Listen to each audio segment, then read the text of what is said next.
Bienvenue à la table enchantée, la table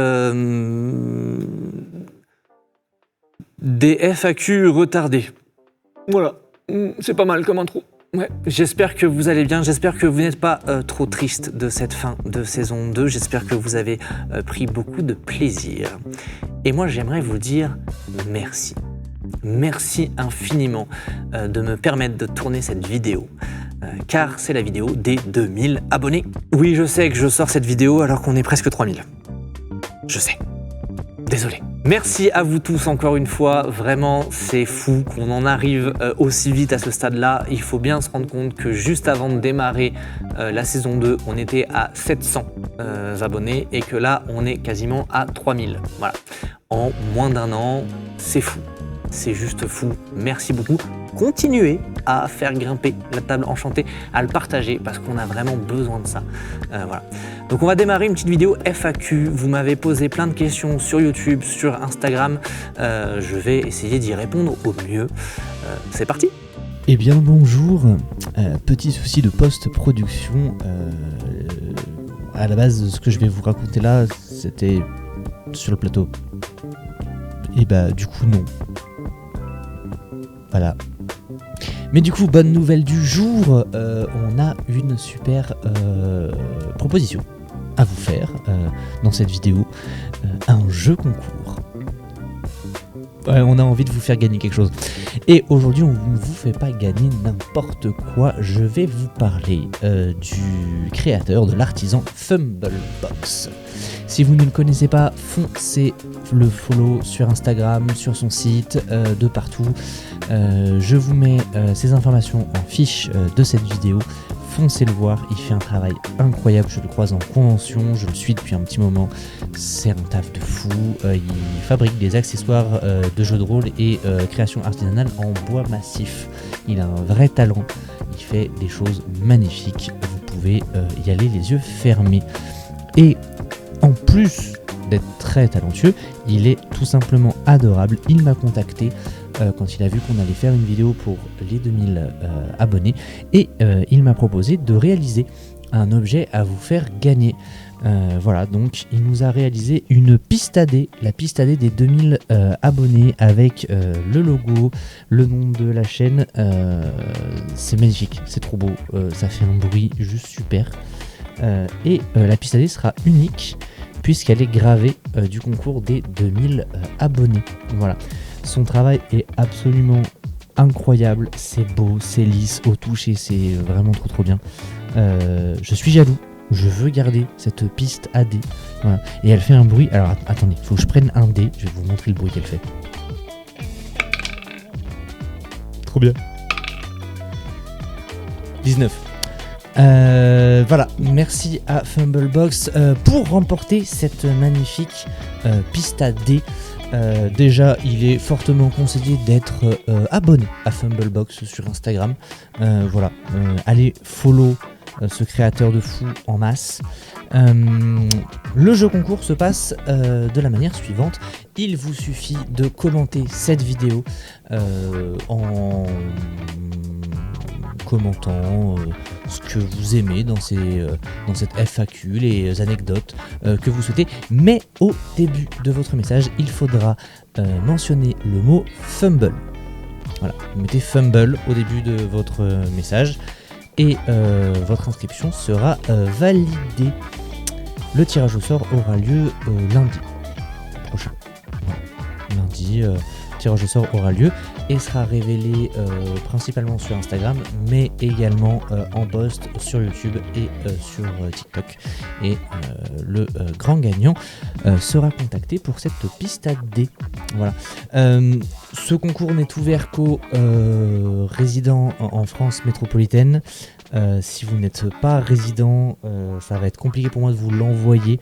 Mais si vous êtes résident français, à ce moment-là, vous pouvez tenter votre chance. Voilà, elle est vraiment trop belle. Je suis jaloux, je veux la garder. Voilà, elle est trop belle. Elle est trop belle. Voilà, c'est une pièce unique avec laquelle vous pourrez jouer. Il n'en existe qu'une seule. Sachez-le, il n'y en a qu'une. Elle sera peut-être pour vous. Voilà. Allez, bonne vidéo à tous. Alors, première question de Karma Off. Ne nous remerciez pas, c'est nous qui devrions vous applaudir. On rappelle quelque chose. My friends.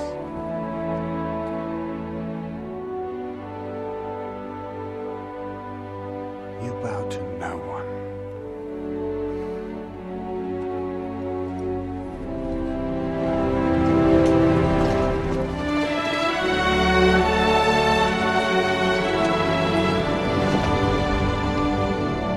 Votre contenu est incroyable pour nous qui adorons le JDR, merci beaucoup.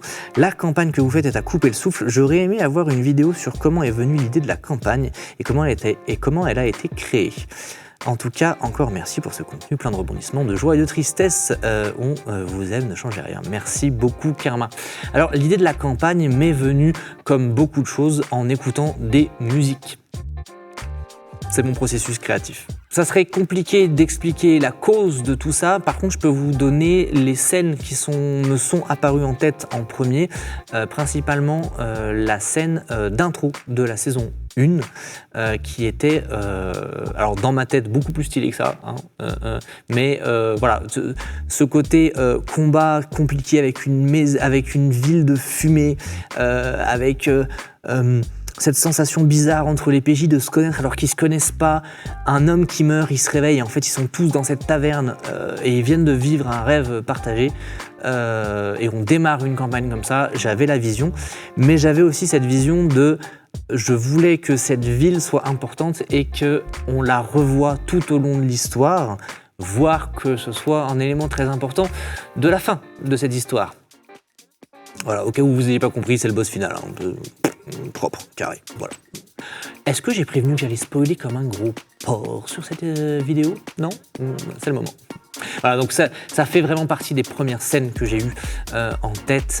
Il y a effectivement la scène de la fontaine que j'ai eue assez rapidement et la scène du final de l'épisode 18 de la saison 2 que j'ai aussi eu très très vite. Et en fait, j'ai simplement assemblé tout ça pour pouvoir en faire ensuite cette campagne, tout simplement.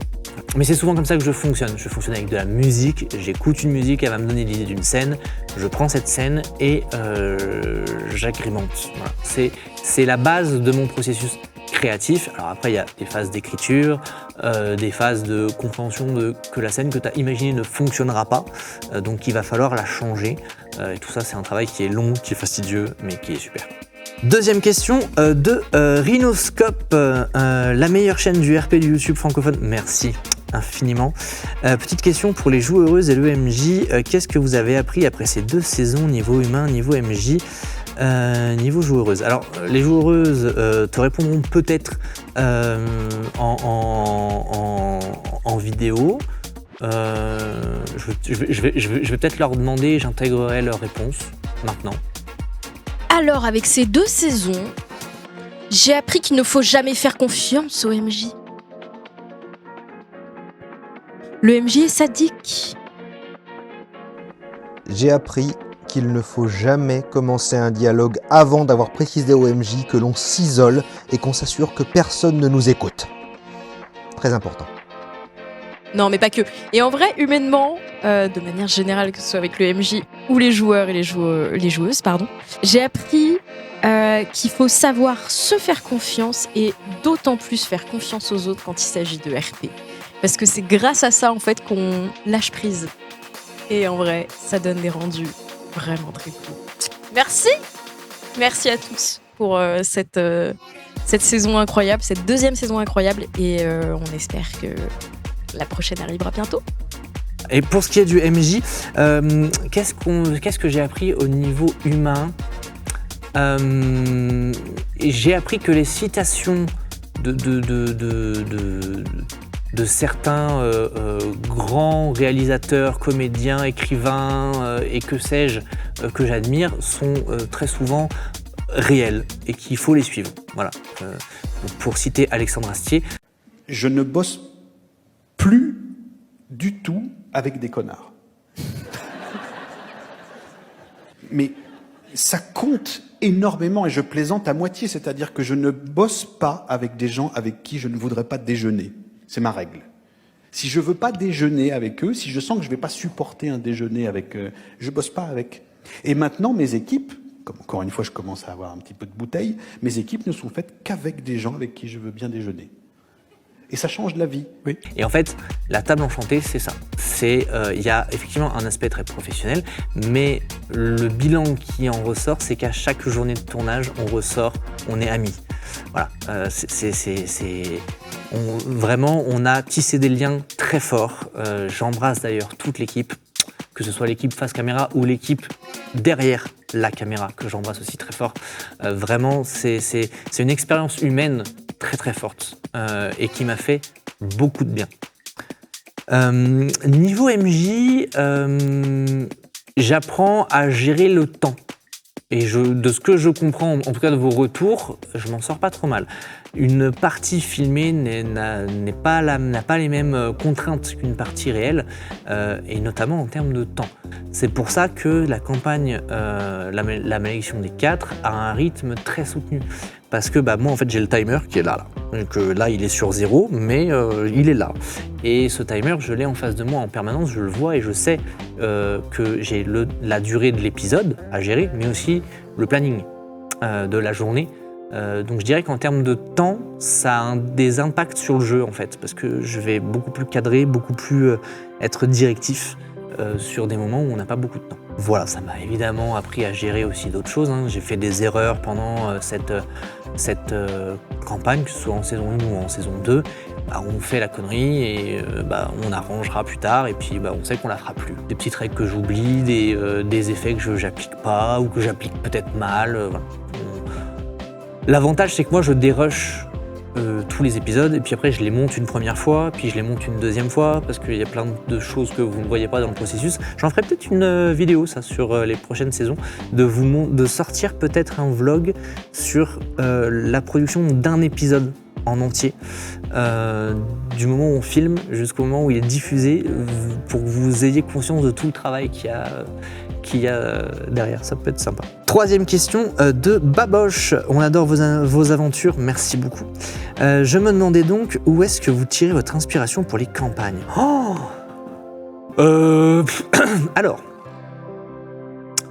Le Seigneur des Anneaux, Avatar le dernier maître de l'air, Alien, la pop culture de manière générale. Vraiment. Voilà. Moi j'ai été, je le suis beaucoup moins maintenant parce que j'ai moins de temps, j'ai été un gros lecteur d'heroic fantasy et de romans un peu thriller ou de romans un peu ado, dans lequel il y a beaucoup de rebondissements, tout ça. Donc c'est quelque chose bien ma cam. Je suis un gros consommateur de jeux vidéo narratifs ou de jeux vidéo dans lequel l'histoire reste très importante. Donc là, pareil, ça a des influences. Et évidemment, on est quand même sur une chaîne d'Actual Play. Des inspirations, vous pouvez les sentir. Vous avez des inspirations de l'enrôleur que j'ai eu l'honneur de recevoir. Vous avez des inspirations de Critical Role. Vous avez des inspirations de Roll and Play. Voilà, vous pouvez sentir des inspirations, ce qui est normal. On s'inspire tous les uns des autres. Et c'est un vrai bonheur de pouvoir rendre hommage et dire ok, là, on va glisser un tout petit truc histoire de voir si des gens remarquent. Voilà. Donc c'est très très cool. Question de Down for My English is very very well. Down for years. Bonjour à toutes et tous. J'ai découvert la table il y a quelques semaines avec l'annonce du Tropper et depuis j'ai dévoré la saison 1, merci beaucoup, et je tente de rattraper la saison 2. Tu étais là pour le final de la saison 2 en YouTube première, donc je sais que tu l'as rattrapé. Je n'ai pas vraiment de questions, mais je voulais juste te dire merci pour les moments forts et les émotions que vous avez donnés. Merci infiniment, merci beaucoup. Moi, c'est l'objectif avec ces campagnes, c'est de vous susciter des émotions et de faire en sorte que vous kiffiez, que vous rigoliez, que vous pleuriez. Voilà, c'est vraiment le but. Merci. Question de Le Lutin 3199. Question sonore. Est-ce que les musiques que l'on entend sont aussi présentes pendant que vous jouez la partie? Et d'où viennent-elles? Comment sont-elles choisies? Ça rend vraiment les scènes immersives. Je commence par ça. Il n'y a pas de musique sur le tournage. On n'a aucune musique sur le tournage, sur le plateau. Pendant qu'on joue, il n'y a pas de musique. On est en condition acteur. Donc, moi, mon but, c'est que les joueurs arrivent à se mettre en condition sans cet artifice de la musique. Pour plusieurs raisons. Déjà, en termes de micro, ce serait compliqué d'avoir de la musique sur le plateau. On aurait trop de risques de capter.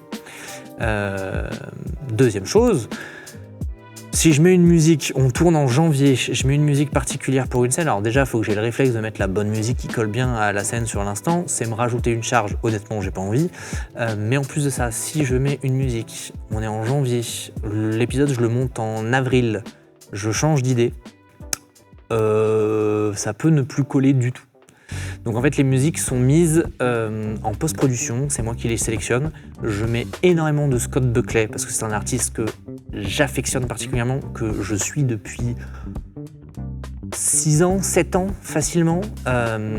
C'est un artiste avec lequel j'ai utilisé des musiques à lui sur d'autres projets, notamment sur scène. C'est un artiste de qualité. Énormément des musiques que vous entendez sont des musiques de Scott Buckley. Vous avez aussi des musiques de audio de table. Je vous mettrai les liens en fiche. Vous avez également des musiques. Sur cette saison 2, vous avez des musiques, notamment un passage où on a eu les droits d'utilisation pour utiliser une musique de Rock Nardin, qu'on remercie chaleureusement, qui nous a permis d'utiliser sa musique en épisode final. Voilà. L'épisode 18, le final de l'épisode 18. Voilà. Il m'arrive en revanche de leur passer de la musique juste avant qu'on tourne, pour les mettre dans l'ambiance. Quand j'ai vraiment prévu une scène, que je sais qu'il y a de grandes chances qu'elle arrive, que je veux les mettre dans une condition particulière, et très souvent c'est des scènes où j'ai eu une musique pour la créer, je leur mets la musique que j'ai eue. Ça peut arriver que la musique change, mais au moins je les ai mis dans l'ambiance que je voulais. Voilà. Ce qui peut expliquer des fois où il n'y a pas de raison pour laquelle ils font la tronche en début d'épisode, en fait c'est parce que je viens de leur mettre une musique qui les fracasse. Voilà. Je continue ton message, et aussi d'où vient le talent du MJ pour les bruitages. Alors ça je l'ai découvert sur la saison 2, je ne pensais pas. Vous avez été très nombreux à me dire que vous étiez jaloux des bruitages que je faisais. Ok. Et écoutez, le talent c'est mes centaines d'heures de jeu de Playmobil, je pense. Voilà. Parce qu'il faut savoir que quand j'étais petit, je jouais avec les Playmobil et je faisais tous les bruitages, les chevaux, tout. Et je filmais avec une caméra, je faisais des petits films. Voilà. Si un jour je les retrouve, je vous les diffuserai. Merci beaucoup pour ce contenu de grande qualité. Merci beaucoup. Question de Gontran Brabant 62-70. Trop bon contenu, toujours plaisant de vous suivre semaine après semaine. Merci beaucoup. Déjà 10, c'est vrai que ça remonte à l'épisode 10 à peu près ce post.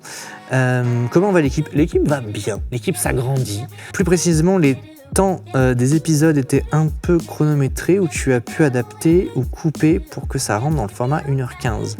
Pareil, le nombre d'épisodes était fixé, les joueurs ont pas trop tenté de se créer des quêtes secondaires. Enfin, sur un tournage, vous changiez de fringue à chaque fois, même si c'était pas la même journée de tournage. Oui, alors, j'ai été très surpris en parlant avec d'autres créateurs de contenu d'Actual Play. On ne cut rien. Alors, il y a de temps en temps des tout petits cuts pour vous enlever des trucs un peu parasites, mais quand vous voyez 1h16 d'épisode, c'est à peu près 1h16 de ce qu'on fait. Là où d'autres Actual Play tournent pendant 3 heures et cut à mort pour avoir du rythme. Et certains, en plus, n'ont pas forcément toujours du rythme très très soutenu. Nous, on ne cut pas, et on a beaucoup de rythme. Alors, est-ce que c'est la campagne qui fait ça? Est-ce que c'est réellement moi qui arrive à garder un rythme? Je n'en sais rien. En tout cas, sachez qu'on n'a aucun cut. Ce que vous voyez, c'est ce qui s'est passé. Voilà, il n'y a pas de cut chez nous. On verra sur la prochaine campagne, parce que possiblement, peut-être, ça va être un peu plus compliqué que prévu. Mais normalement, chez nous, vous n'aurez jamais de cut, à part des interventions de la technique, des cafouillages, ce genre de petits trucs. Des fois, je les cut, pas tout le temps. Je trouve que quand c'est vraiment parasite, je cut, sinon c'est là. Voilà. Il y avait un autre morceau de question, c'était... Le nombre d'épisodes a été fixé. Oui, le nombre d'épisodes a été fixé. On avait fixé 19 épisodes pour cette saison 2. Donc le nombre d'épisodes par jour était fixé à l'avance. Il faut savoir que j'ai aussi la casquette de manager et de producteur. Et donc j'avais fixé le planning. On avait le planning sur la journée. Qu'est-ce qu'on fait, qu'est-ce qu'on doit faire, à quelle heure on le fait. Tout est plutôt encadré. Voilà. Les joueurs sont pas trop partis sur des quêtes secondaires, mais parce que cette campagne ne leur permet pas de le faire. Voilà. C'est un regret de ma part. La prochaine campagne sera sera très différente. Ils auront beaucoup plus l'occasion de partir sur de la quête secondaire. On verra ça. Et donc oui, on changeait de vêtements à chaque prise. Même si nous on tourne sur une journée, on change de vêtements parce que vous regardez les épisodes semaine après semaine. Donc ça vous donne aussi ce vent de fraîcheur visuel. Vous n'en avez pas conscience, mais c'est important. Question de Lamine38, merci pour le travail que vous faites, c'est toujours un plaisir de suivre vos aventures. Juste une petite question par rapport au combat. On a plutôt l'habitude de voir des plateaux avec des figurines, le fait de ne pas en avoir en soi en tant que spectateur n'est pas spécialement dérangeant, mais pour le MJ, a-t-il un visuel avec ne serait-ce que les déplacements des personnages et ennemis où tout se fait dans la tête? Alors effectivement, on joue énormément en théâtre de l'esprit pour les combats. Vous avez eu 2 battle maps virtuels sur cette saison 2, mais il y a énormément de combats en théâtre de l'esprit. Simplement, le plateau de figurines, c'est un budget.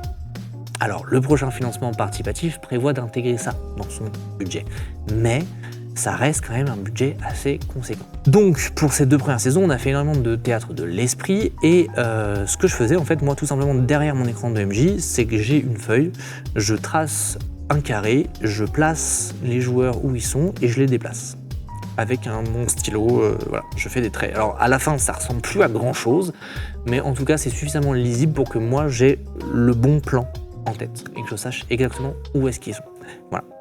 Question de Tom Luce, en vrai j'adore votre contenu, mais sur chaque épisode je me demande comment avec aussi peu de vues vous trouvez des sponsors et surtout comment financer votre saison 2 et on espère la saison 3.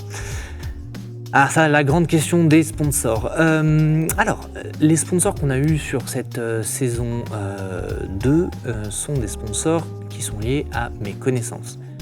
J'ai pas mal roulé ma bosse dans le milieu des conventions, dans le milieu de l'événementiel. Je suis sur scène depuis de nombreuses années, ce qui me permet d'avoir un agenda assez conséquent. Ce sont des gens qui nous ont sauvés parce qu'ils me connaissent, parce qu'ils savent le sérieux et l'énergie que je mets dans ce projet-là. Aujourd'hui, on commence à avoir une base suffisamment solide pour aller chercher du vrai sponsor. Le sponsoring qu'on a eu pour la saison 2 est du sponsoring de sauvetage. Ce ne sont pas des montants qui sont habituels. Ça nous a juste permis de pouvoir sauver les meubles. Et encore une fois, merci infiniment au Festival Yggdrasil et au Volcanic Fest qui ont sponsorisé la saison 2 et à TL7, dans lequel je suis, qui nous ont permis de pouvoir tourner dans de superbes conditions. Merci à eux, sans eux, il n'y a pas de projet. La table enchantée n'existe plus. Pour la saison 3, on va passer par un financement participatif, toujours, et également par une recherche de sponsors. Voilà. Des sponsors un peu plus, on espère. Question de Sally8392. Merci à vous pour l'émission que vous offrez. Chaque épisode est passionnant. Je me demandais comment vous choisissiez vos rôlistes, si vous avez des critères particuliers ou non. Je reviens sur ce que je disais tout à l'heure. Oui, des gens avec qui je peux bouffer. J'ai vu énormément ces derniers temps de followers qui demandaient sur Discord, sur Insta, sur YouTube, si c'était possible un jour de jouer ici, sur le plateau, avec nous. Je vous arrête tout de suite, c'est non. Voilà. Si je ne vous connais pas, si on n'a pas un lien amical, amico-professionnel, amical ou professionnel, ça n'arrivera pas. Dans le financement participatif qui arrive prochainement, il y aura une contrepartie qui permettra d'avoir des sessions de jeu menées par moi sur Discord. où je vous ferai jouer à des scénarios que j'ai écrits. C'est tout. Il n'y aura jamais de followers qui viendront jouer autour de la table pour tout un tas de raisons, les relations parasociales en grande partie, et puis le JDR, ça reste pour moi une pratique où on y met énormément d'affect, d'émotions, on y met énormément de soi. Et ce projet-là me tient tellement à cœur, ce sont quand même des locaux dans lesquels on nous permet de tourner. Je ne peux pas accueillir n'importe qui ici, je ne peux pas imposer à mes joueurs de jouer avec monsieur et madame tout le monde. On a notre petit cocon, notre petite safe place auquel on tient. Alors il y aura potentiellement des événements, on est en train de travailler sur certaines choses pour vous faire participer aussi d'une certaine manière, d'une certaine façon. Mais sachez que ces bancs-là, cet endroit ici, les followers n'y auront pas accès. Voilà. Mais comment je l'ai choisi ? Des gens sains, des gens bien, des gens avec les mêmes valeurs que les miennes, parce que forcément je mets un peu de politique, je mets un peu d'éthique, je mets un peu de plein de choses qui me sont chères dans mes campagnes. Donc voilà, et puis des amis, des gens avec qui je peux parler, rigoler, discuter, manger. Voilà. C'est très important pour moi de travailler dans ces conditions-là. C'est pas pour rien que mon plus vieux collègue de travail, qui est actuellement en régie, c'est mon meilleur ami. Voilà.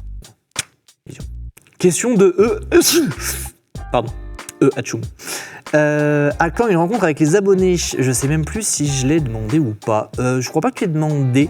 Rencontre avec les abonnés, on va avoir différentes conventions qui arrivent. Alors c'est un peu trop tôt pour en parler, c'est pas encore fait, mais il y a des conventions avec lesquelles nous sommes en discussion pour venir à votre rencontre. Je pense qu'on va essayer de retourner à Octogone l'année prochaine, en mai, à Eurexpo, parce que vraiment, on a adoré. Vraiment le mood familial, convention, c'était vraiment trop bien. Yggdrasil, très très très certainement.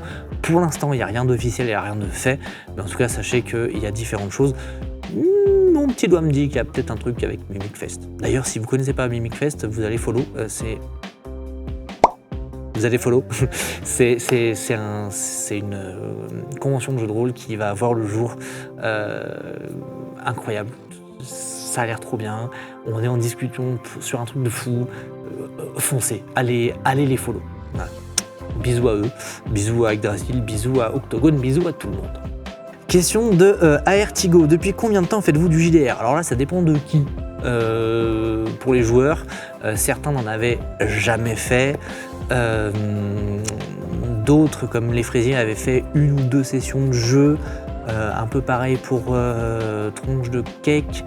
Le Tropper est un joueur de jeu JDR plutôt aguerri.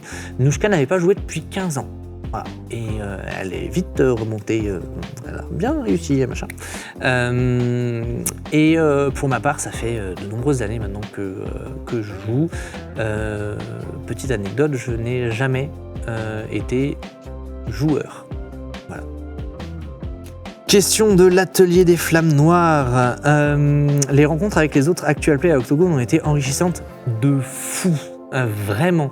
Je vais en profiter du coup dans cette vidéo pour faire des immenses bisous à la table de rencontre, à Mille et une campagnes, à Roll or Die, à Roll and Play. J'ai eu la chance de pouvoir enfin rencontrer Julien, génial, vraiment super. Forcément, là, je suis pris de dépourvu, j'en oublie plein, mais en tout cas, je les embrasse tous très très fort. Franchement, Octogone et les créateurs, c'était fou. Et puis se rendre compte, parce que nous, on arrive comme les petits nouveaux, bonjour, en fait, se rendre compte que tout le monde sait qui on est et sont contents de nous voir et nous suivent, c'est vraiment cool. C'est vraiment très très cool. Donc ouais, Octogone, c'était une super con. Question de Chanouille. Comptez-vous faire des aperçus de l'écriture de la campagne ? Oui, alors des petits aperçus pour l'écriture, parce qu'il y a pas mal de choses que je garde en réserve, parce qu'il y a des choses qui ne se sont pas passées et que je vais garder pour d'autres saisons ou campagnes. Mais oui, il y a d'ailleurs une contrepartie sur le prochain financement participatif qui donne accès à ça. Et d'ailleurs, c'est prêt, c'est structuré, ce qui me fait penser de vous dire que pour tous les contributeurs Tipeee. Vous allez tous recevoir dans les jours à venir vos contributions qui ont tardé, je suis désolé. Mais vous allez tous les recevoir. Je pense fermer Tipeee dans pas longtemps parce que c'est un bordel d'organisation ce truc. Ça me prend plus de temps que ça m'aide. Donc voilà. Mais oui, c'est tout à fait prévu. Question de Sicolito. À quand Sicolito El Psychosaure à votre table? Mais quand tu veux, mon Sicolito. Alors la programmation là est un peu faite, mais il y a peut-être des surprises qui arriveront, donc c'est quoi? Avec plaisir. Quand tu veux, tu es le bienvenu. Question de Mayalan Ackerlin. Il y a des racailles autour de la table. Il y a une racaille autour de la table. Elle s'appelle les fraisiers. Racaille. Oui, j'avoue, là j'étais racaille. Mais j'aimerais me repentir. Ilana est à l'écoute de toute personne qui est prête à offrir son cœur. 12 seconds later. Ça m'intrigue un petit peu le fait que vous vous connaissiez dans le passé. Je veux pas te forcer et je comprendrais totalement que tu refuses. En fait, non. Dis-moi ce qu'elle t'a dit, s'il te plaît, Orias. Ouais, il va briser la confession, le man. C'est une racaille. 15 secondes après, quoi. Je la connaissais avant. On a aussi un passé, ensemble. D'ailleurs, si cette vidéo atteint plus de 100 likes, ce t-shirt voit le jour. Quand on aura ouvert une boutique, c'est pas pour tout de suite, mais ce t-shirt voit le jour. Et voilà, merci pour toutes ces questions, c'était la dernière. 2000 followers, bientôt 3000, c'est fou, merci infiniment encore, merci, c'est incroyable. On prépare la suite activement, en tout cas, sachez-le. N'hésitez pas à vous abonner, liker, commenter, partager toujours, ça nous aide énormément. N'oubliez pas de commenter Fumble dans les commentaires pour tenter de gagner cette magnifique piste à dés. Tous les commentaires qui comporteront le mot Fumble au début de leur message seront automatiquement inscrits, enregistrés pour ce concours. Le résultat du concours aura lieu lundi prochain. Voilà. Ce sera sur Instagram, YouTube. On contactera l'heureux gagnant. Et voilà, Fumble dans les commentaires.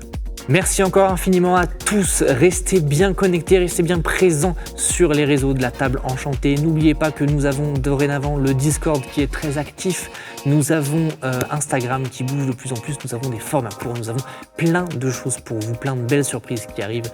Soyez très attentifs. Merci à tous pour ces 2000 abonnés, bientôt 3000. Et puis on refera une vidéo FAQ pour les 5000. Ça vous va ? Allez, ciao, bisous, prenez soin de vous.